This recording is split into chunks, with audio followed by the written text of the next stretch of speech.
ឲ្យកូនអរទៅគុណទ្រង់សម្រាប់សេចក្តីស្រឡាញ់ដ៏អស្ចារ្យដែលព្រះអង្គមានសម្រាប់ជីវិតរបស់ពួកកូន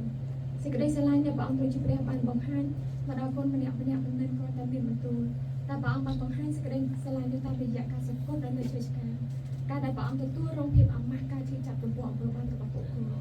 គុណអរព្រះគុណទ្រង់ដែលព្រះគុណមួយនេះគ្មានអ្នកណាដែលអាចធ្វើជំនួសកូនបានហើយក៏គ្មានអ្នកស្រឡាញ់កូនដូចជាព្រះអង្គស្រឡាញ់កូនដែរ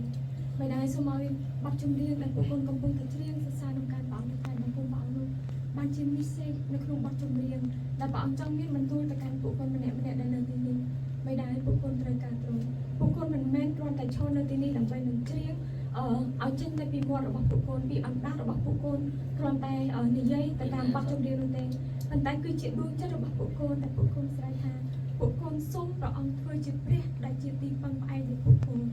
មិនព្រះអង្គទ្រង់ជាព្រះគង់នៅជាមួយកូននៅពេលដែលកូនបានទទួលជឿព្រះអង្គបានពៀនព្រះវិញ្ញាណបរិសុទ្ធឲ្យរស់នៅក្នុងកូនហើយព្រះអង្គដឹកនាំកូនហើយព្រះអង្គជួយកូនគ្រប់ទាំងដំណើរជីវិតនៅក្នុងដំណើរដែលកូនដើរជាមួយនឹងព្រះអង្គមិនដែរសូមឲ្យបទចម្រៀងនេះបានប៉ះពាល់ដល់ពួកកូនទាំងអស់គ្នាមិនមែនគ្រាន់តែឈរនៅទីនេះរួបរวมគ្នាច្រៀងហើយជួបមុខគ្នានោះទេតែទាំងអ្នកភ្លេងទាំងអ្នកច្រៀងទាំងបងប្អូនកូនដែលចំណាយពេលវេលាមកចូលរួមសូមឲ្យពួកកូនបានជួបនៅវត្តមានរបស់ព្រះអង្គហើយបានប៉ះពាល់ដល់ព្រះវិញ្ញាណបរិសុទ្ធគុណអរព្រះគុណគុណថ្វាយការអធិដ្ឋានគុណថ្វាយការសរសើរដំណើរថ្វាយការថ្វាយបង្គំនេះតែក្នុងព្រះនាមព្រះដែលពេញទៅដោយសេចក្តីស្រឡាញ់គឺជាព្រះនាមព្រះយេស៊ូវគ្រីស្ទ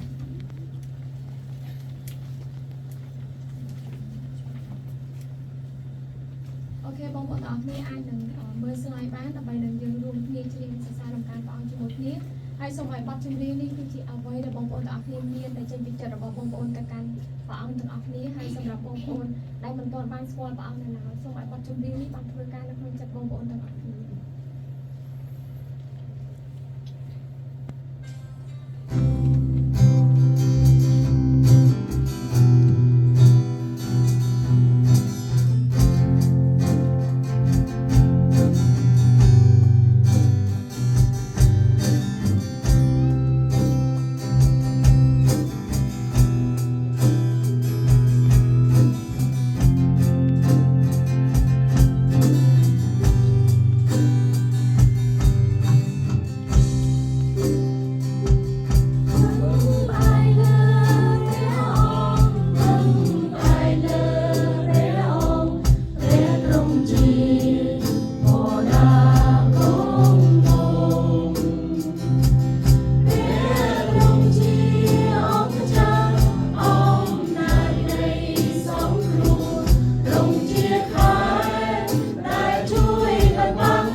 រ